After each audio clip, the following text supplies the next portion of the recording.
Hi everyone. In the previous class, we discussed regarding community development block. I hope everyone understood what is community development block. For any organization,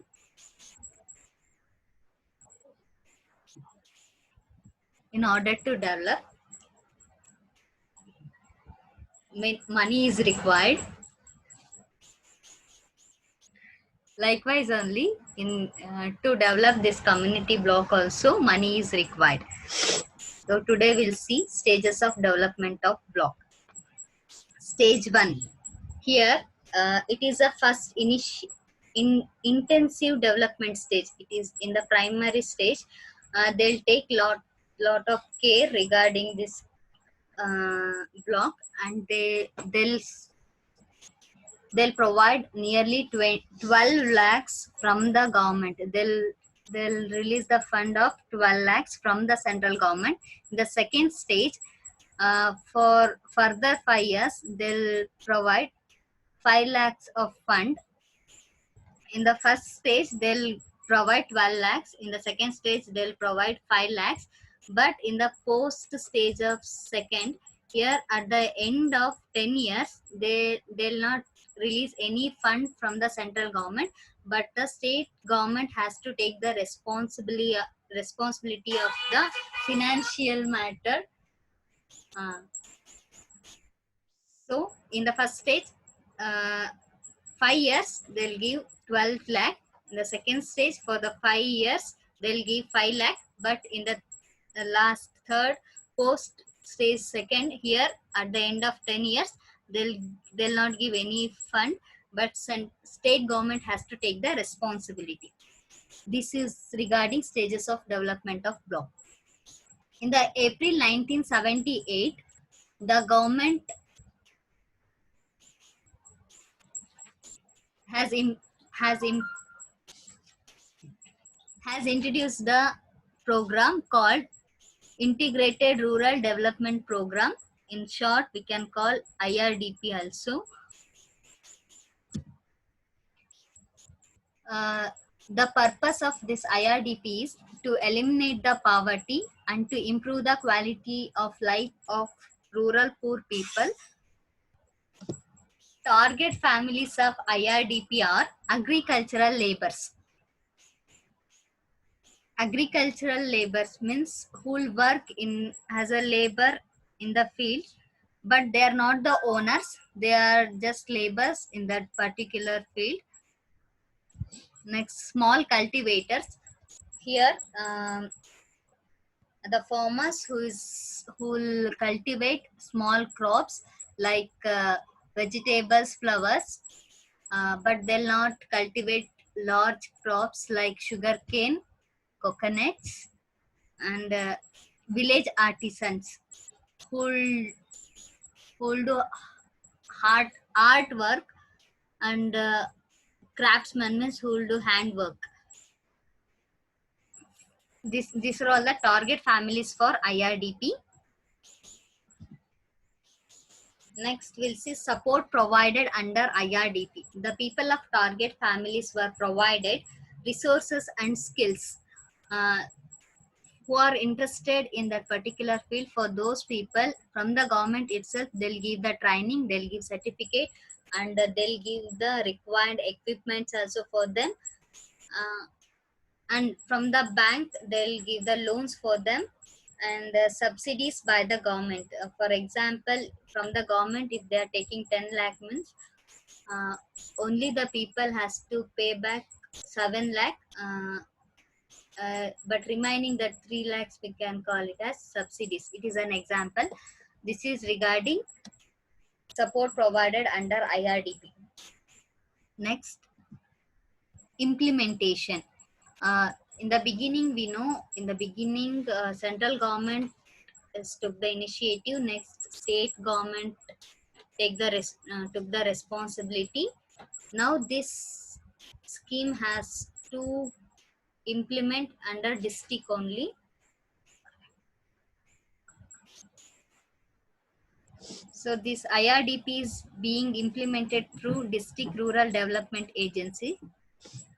During 9th 5-year plan, It was implemented through an integrated approach under the existing schemes like training of rural youth for self-employment, supply of improved toolkits to rural artisans, development of women and children in rural areas.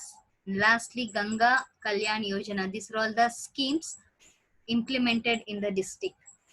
Next, changes in India, Indian rural life. After implementing all these plans, what are all the changes we can see in the rural life? Here is an audio you can hear. The change is natural in human communities, that is, rural and urban community. The village community changes at a slower rate as compared to the urban community.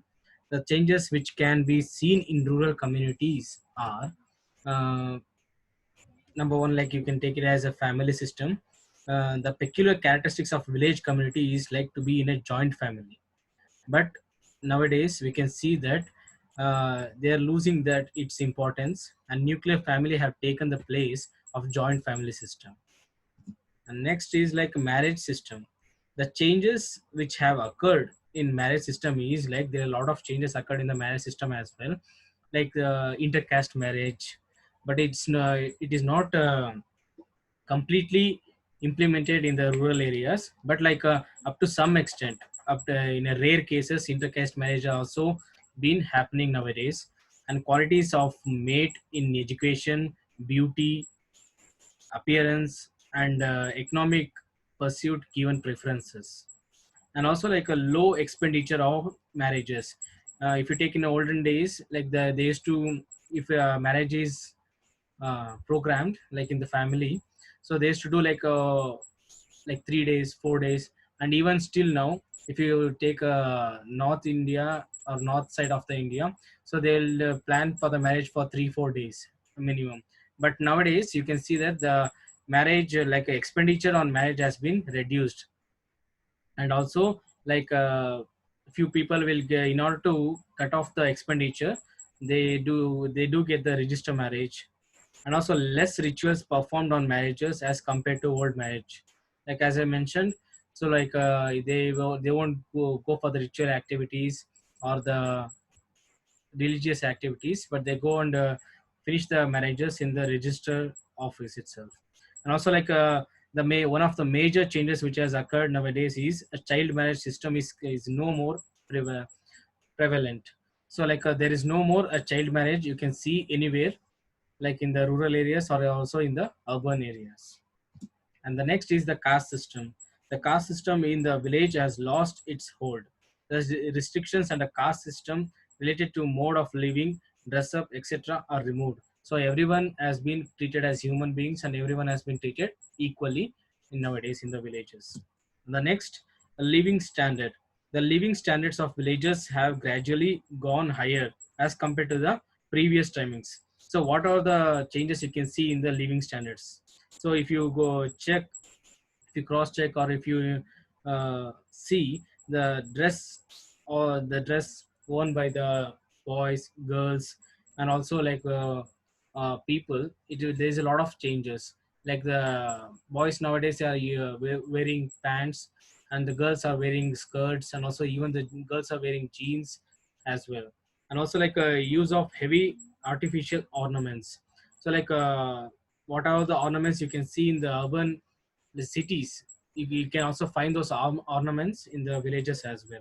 And also construction of the houses, as in the olden days we can see only the kacha house and the hukka houses, but now you can see the red brick houses, solid brick houses, and also well ventilated and skill furnished houses. And use of gas for cooking in the place of coal, wood, and kerosene. And also like there is also a proper drainage and sewage system. So and like every home, every houses has been uh, having the proper like a toilet or bathroom facility to, and also they have the proper drainage and sewage system. Opening of school and institutions for providing education in villages. A lot of schools and training centers has been opened in the village or the rural areas in order to educate the people. And also the ceiling fans in the place of hand fans. So nowadays you can't find any hand fans, because in like electricity supply has been supplying the electricity in the villages has been the regular, so there is no use of the hand fan. So they also changed to a ceiling fan in the houses.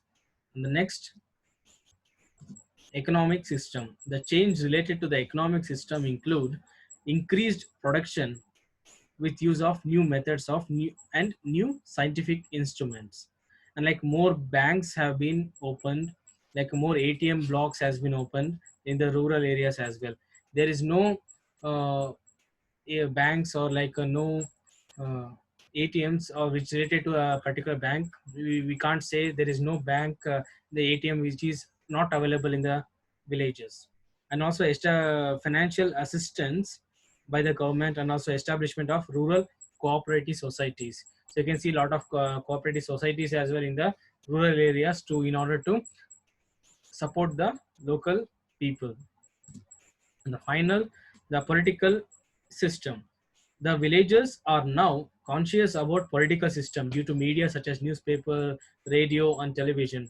So in the olden days, the villagers are not aware of the newspaper and television, but in few areas you would have seen the radio.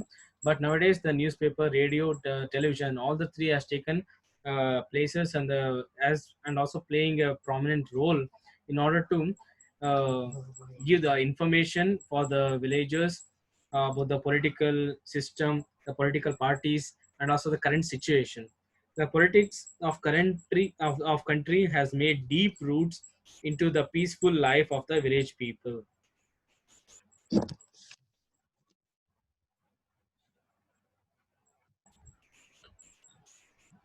Availability of health facilities in rural. The health facilities in rural area are available for achieving health of people. The main concept of this scheme is to achieve each and every individual good health. Under rural health scheme, in 1977, they made the recommendations that primary health care should be provided within the community through specially trained workers in order to place the health of people in the hands of people themselves. Means uh, in every community there will be a PHC. In that PHC, especially for these things only, trained workers will be there. Those workers, they'll give the educations for the people who is staying in the community, it personal hygiene, environmental hygiene regarding communicable diseases like this, etc. The training of community health workers was initiated during 1977 to 78. Steps also initiated for involvement of medical colleges in the total health care of selected PSCs with the objective of reorienting medical education to need of rural people. You people already went to community posting. What are all the things you did in the PHC? Same things. Even medical students also they'll do. And what education what you are giving to the people, even medical students also they'll give the health education for the people. uh, Next, reorienting training of multi-purpose workers engaged in the control of various communicable disease programs into uni-purpose workers. Means already the workers they'll have a training of every field, but they'll post for some specific ward. For example, uh, TB center. It is a communicable disease. They are working in that particular area for long period. After that, if they wanted to work or government shifted them to the PHC, means there they want to work in all the sectors. So they want to reorient regarding those things. uh, they know before what is that, but they are not having a practice of that. Again, they'll start from the beginning. This is regarding steps also initiated. Next, Srivatsav Committee. It has started in 1975. Here is an audio you can hear.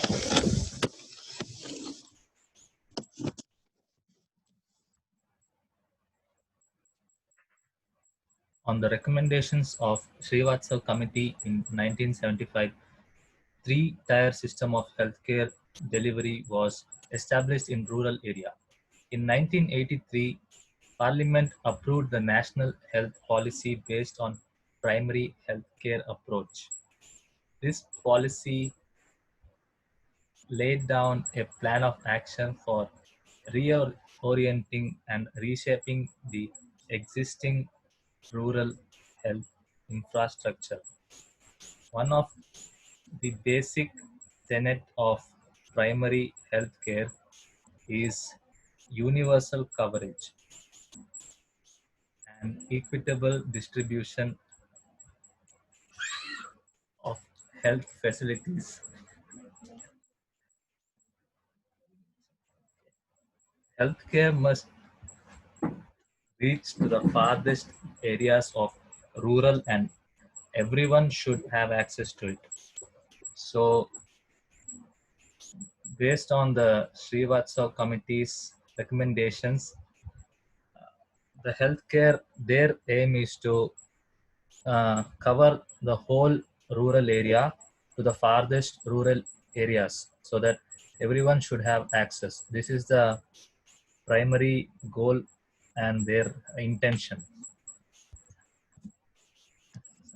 At village level, for health facilities at village level, following schemes are in operation.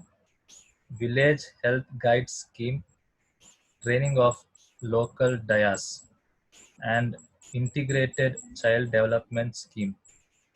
These three schemes are implemented at the village level. Village Health Guide Scheme. This scheme was introduced on 2nd October 1977 with aim of securing people's participation in the care of their own health. This scheme produces village health guides. They uh, they train the people and so that they can take care of themselves. The health guides are mostly women. Health guides serve as a link between the community and governmental infrastructure. These health guides train the local people with the required training and give resources so that they can take care of their own health in emergency cases.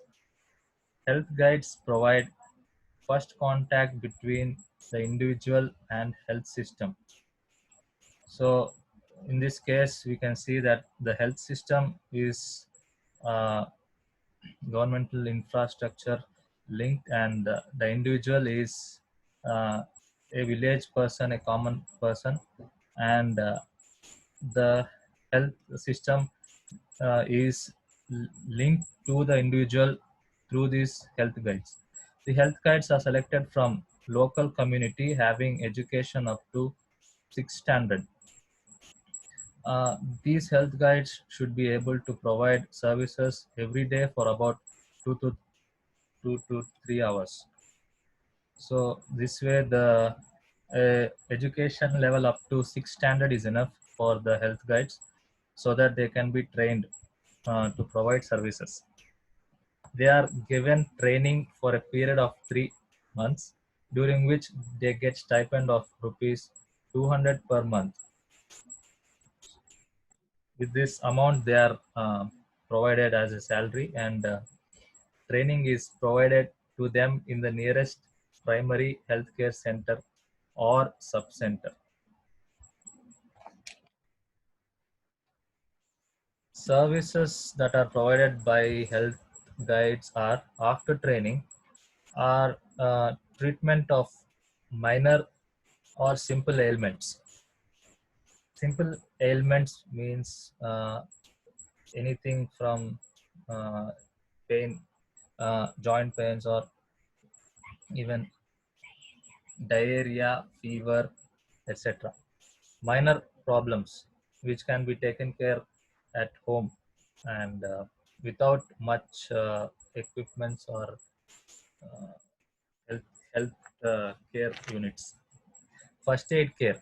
First aid care uh, could mean anything from bruises, sprains, etc. And with the help of minimum available means, they can take care of themselves, and so that additional care can be provided if necessary by professional doctor. And also maternal and child health care. Uh, these uh, these uh, guide health guides also provide maternal and child health care. Any urgent and urgent emergency cases, they are available for help. And also family planning services. The health guides are educated with family planning services so that they can advise and also help when any uh, help is needed. Also health education and sanitization. In all these services, they are equipped, and so that in emergency cases, they uh, locally trained people will be available, so that no loss of life or anything serious can happen in their observation. In practical terms, they know exactly what should be done when confronted with a situation, when they get when they can begin treatment by themselves, and when they should refer the patient immediately to the nearest healthcare. This differentiation and uh, when to do, what to do, they are all trained, and practically they are ready, so that uh, uh, services can be provided. One health guide for one village or rural thousand population. So here we can see that only a single health guide is enough for a thousand population in the village or rural setting. So this Srivastava scheme helps in all these things. Thank you.